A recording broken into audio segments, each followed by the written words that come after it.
I'm going to make dumpling today.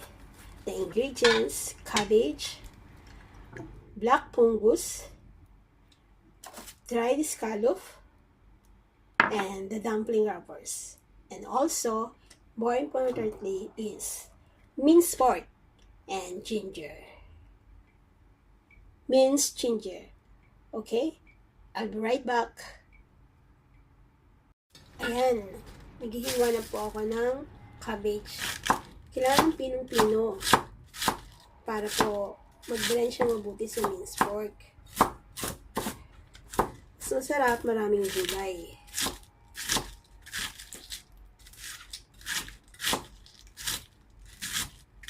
Diba?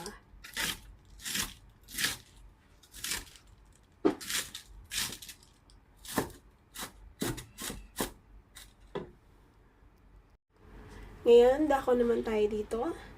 Ito yung pangalawang ingredients. Ang black fungus. Same as the process of round cabbage. Kailangan mo rin siyang pinuhin. Tadtadin ng pinong-pino para mag-blend din siya sa minced pork. Para pag nagbalik kayo, hindi ganong malaki siya. Kaya kailangan pinong-pino ang gawaan, ang hiwa dito. At pagkatapos ng mga lahat ng ingredients na to, combine together and then wrap it. I have a minced pork here. I put already flour, brown sugar, and soy sauce to marinate. Then after that, I will mix all together. And I have this one, garlic, ginger and dry scallop. I chop it in finely. Okay, back. Na-combine ko na lahat yung ingredients. Minced pork, round cabbage, ginger, dry scallop, and black fungus. Ngayon, ready na siyang balutin. So, I will wrap ko na siya mga guys. Ito siya. Medyo hindi pa ako expert ha. Pero palagi ko nang nire-request ng boss ko sa akin. Tingnan nyo. At nakapag-sample na rin ako ng isa. Kung okay ba yung lasa. Masarap siya. Nagugutom na nga ako. Hindi pa ako nagla-lunch. But I want to finish this to show you how. Like this. Just press it. Press it.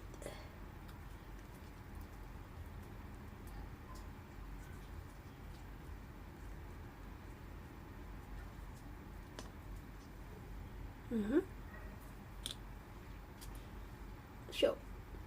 Like that.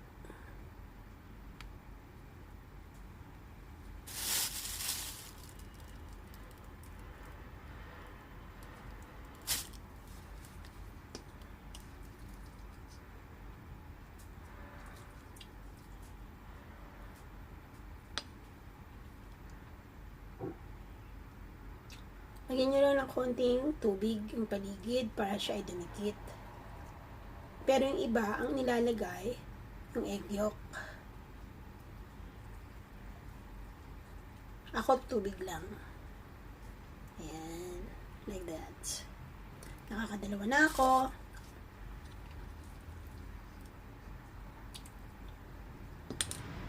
Gugutom na ako, guys. Kaya lang, I need to finish this.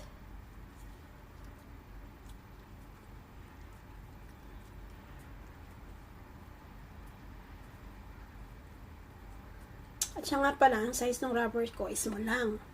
Kasi may kanya-kanyang size to. Merong maliit, may malaki. Pero ako, mas komportable ako sa ganitong size. Mas madali siyang balutin. Gamitin ba?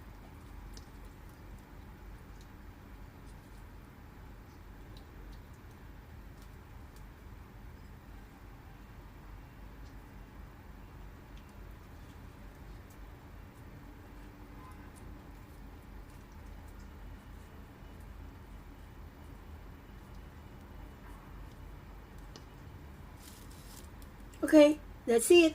I will show you how many I make. Because I need a long time to finish all. Oh la la! Babush! See you next time!